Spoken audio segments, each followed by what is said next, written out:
So, because you want to see this because we're leaving the house lights on, so I want you to be able to see because I worked really hard on getting y'all some very special PowerPoint photos.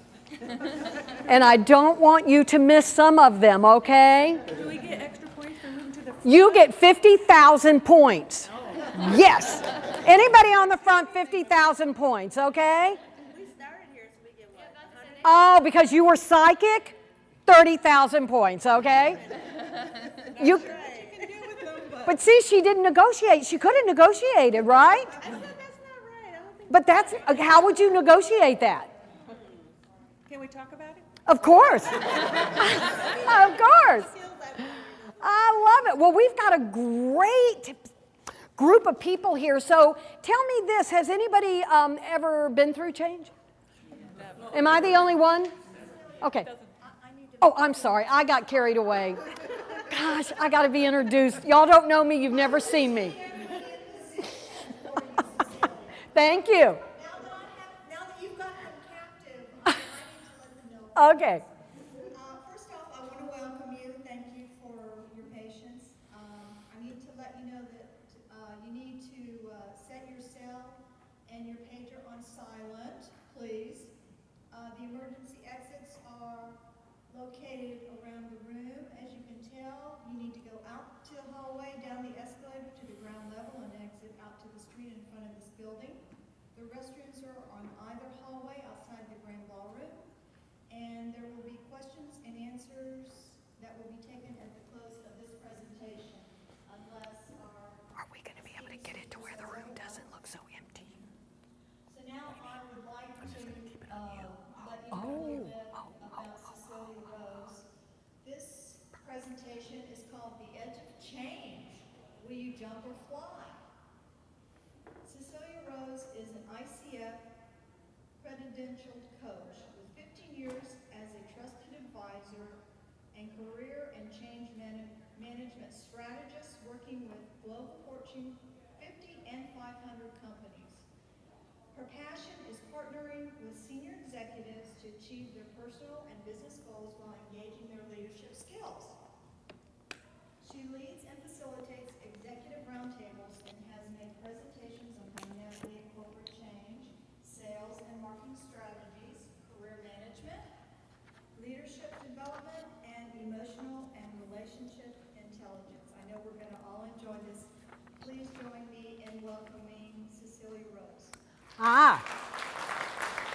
Thank you, thank you, thank you. So was that better? Okay, I'm being very professional. It's very important to be professional, you know. Everybody tells you to be professional. Are you professional? She looks very professional, doesn't she? Well, you know what? Let me tell you what. I've been thinking about this all week, and as I was driving over, I was thinking of two very, very well-known project managers. Did anybody know Noah? Do you realize, I mean, y'all come from a long line of just incredible legacy, don't you? Another one was Moses. I think he should have budgeted and planned a little bit better. What do you think? So project management, this is what, as my thought went on, I went, you know, the world would not be the same without y'all. Did you know that?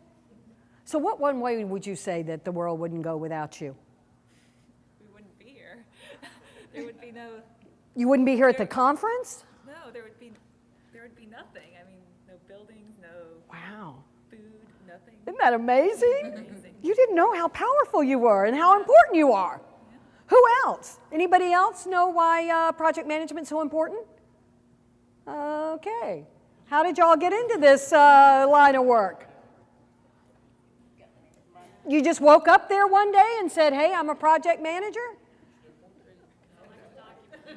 You got documented? No, I have to write everything down, so when I'm in a meeting, I take notes and write who said what they were going to do, and then have the nerve to tell them afterwards. And then you said, oh my gosh, I'm a project manager? Pretty much. God, great aha.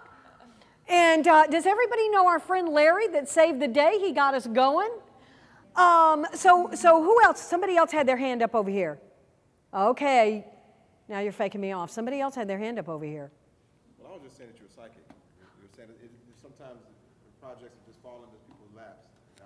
That fit my case. So. Is that how you ended up being a project manager? Correct. And do you like it? Yes, I Does do. it bring you joy? I like taking on change, so it was a nice, Ah, it's a nice change for me. isn't that? He likes taking on change, and guess what? It was a nice change for him. That man, I think we should give him 50,000 points for being so clever. Okay, who else? Do I have any other? Okay. I started at a startup company as the controller and the IT dude, so I had to put in all the systems and stuff. Oh, the IT dudette or dude? Well, Dudette? depended on the day, I guess. Oh, depended on the day. Because I thought you were Dudette. dudette. Yeah. How cool is that? So you just kind of came into it and, again, weren't looking for it just one day. Hey, here I I am. had to figure it out because I was the only one. Wow. And you did. Yeah. And you've been doing it ever And since. then I decided I should get certified since I'd been doing it. There you go. So now you're official. Yeah. Gosh, you know, I was official once. Okay, who else? Anybody else? Any other project managers in here? Okay, and let me tell you what I've learned about project managers, because I've spoken at PMI for a couple of times now. This is what I learned. Y'all are internal processors. This is what they told me. We're thinking, Cecilia, in our head. We're just not real demonstrative. No, that's not true? Look at you. Your face is totally phlegmatic. What's going on in your head? Just thinking, not all of us are very quiet all of the time. But see, did you see? But wait a minute. Did you see that she hit on it though? Because she's like, you know, some of us are, you know, thinking sometimes and, you know, and I just said internal processor. And in that brain, so y'all do it so naturally, you don't even realize you do it, do you? Because your brain is just, and he nodded, tell me more. Tell you more? Well, I think you're absolutely right. We do it naturally. It's a Yeah. natural thing for project managers. And to your point about demonstrating emotion or focusing that, we just don't do that. We're more rational, more planning type. Exactly. So you show up differently, right? And if I'm correct, you're a lot of times under the gun. Right? Because you've got to bring something in, you got to bring it in on time, you got to bring that project in under budget, you got all of that. So you're like one of those ducks, you know, where the duck looks like it's just, and underneath those little feet are just going like this just as fast as they possibly can. Does anybody relate to that? In fact, you know, Sister Lordette used to be like that. She was a nun I had in high school. And she would just go like this. But underneath, God knows, those rosaries were just swinging, okay? So with that, I'd like to jump into change. I'd like to use my clicker here. So let me impress you again. Okay, let me do that. Okay, and then let me do that again. And let me do that. And let me do that. Okay. Let me tell you what Kennedy said. Kennedy said, change is the law of life, and those who look only to the past or the present are certain to miss the future. So change, as we will see with project managers, one of the things that I've learned about project managers in my career is y'all are absolutely incredible at bringing, guess what? Order out of chaos. Would I be right? Okay, internal processing, aren't we? Oh man, we're thinking about that. So they throw you this huge project and you've got to figure it out. And they just throw you all these movable pieces, right? Moving pieces, right? And you've got to figure that out. The other thing about project managers is they tend to work with knowns, right? They know and then they have the known. So what would that be like? That's like you know a hurricane's coming, right? And you can plan for it. But let me show you what project managers don't like. They don't like those unknowns. And especially when they find out they cannot control an asteroid hurling its way to Earth. I mean, that just wears them out. They're going, oh my God, we can't, I mean, we're trying to control it. We're trying to figure out when it's going on. We're trying to do this, but we don't know. You look like you've had that experience before. Often. So you're not big on asteroids, are you? And then, guess what? There is a law. Anybody ever heard of the law of gravity? Okay? Law of gravity? Okay, I'm the only one that's heard of it. Oh, we got a few nods. Thank God Giovanni's joining us. Okay, so you have heard of that. Have you heard of the law of change? There is a law that at the essence of all of life, it's perpetual change. Just think, if you had not changed, you would still be learning to walk. So thank God some of us, got on with that project, I've been walking ever since. I fell down several times, but what did I do? Got back up. So this I wanted to put up there because most people say, Cecilia, why did you put up a slide with nothing on it? Because out of the nothingness that looks like it's nothingness, there's always change. Anybody remember the telephone? Vaguely, you remember the telephone? I remember, now I'm going to share something very personal now. When I was moving back to Houston when I was but a young girl at my mother's knee, I thought I was being so clever. I was in my Volkswagen, and I'm driving down, and guess what? I'm thinking I am so cute. I had my Princess telephone with me. Anybody ever heard of the Princess telephone? Oh, thank God there's a few people. Princess telephone, and I'm driving my Volkswagen playing like I'm talking on it. I was a futurist and didn't know it. Oh my gosh, when I think of some of the things that I knew that I didn't know that I knew, it's just unbelievable. All I needed was some of y'all to make it happen. But let me tell you what, this is always changing. It's always going to be changing. It's always going to be changing. And do you see the first cell phone up there? Can y'all see that? Can y'all see the first telephone? That's the first mobile. That sucker weighed 10 pounds. Can you imagine slipping that one into your purse? So what would have happened if we didn't change?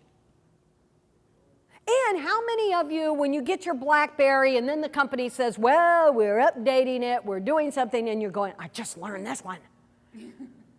I don't know how to. I got an iPhone about 2 months ago. That's how my hair turned red, okay?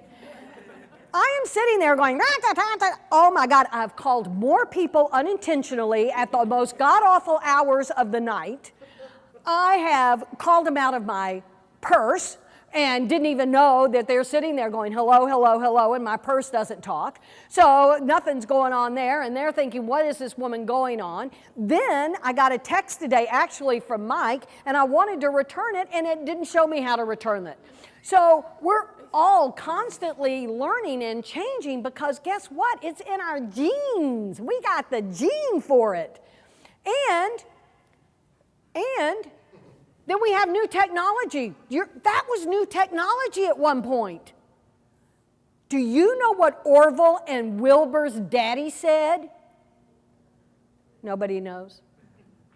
Well, first of all, I don't know if you know, but their father was an Episcopalian minister. And he told his boys, he said, listen, no good can come of what you're doing. No good can come of that. And if God had wanted us to fly, he'd have given you wings. And you know what his boys said? I won't tell you. But out of that came the airplane. That's how we got up. And guess what happened now? Hold on to your britches, as my mother would say. Hold on, because 66 years later, that happened. Only 66 years later, we landed on the moon. Does that blow you away or what? Only 66 years. And so with the change, with understanding change, and without project managers, we wouldn't have gotten from that plan. Orville and Wilbur were project managers, right? Anybody that's building something, it's in our genes, right? And then guess what happened 45 years after that? Now I'm really going. Look, this, I don't know if you've seen it. Feel free to come right on up and look at it. Boeing is working on a space capsule that's going to ferry the astronauts to the International Space Station. And not only that, but this is going to be the one that we commercially will get on when we go to the moon personally. Who's bought their ticket? Giovanni, you got a ticket? Okay.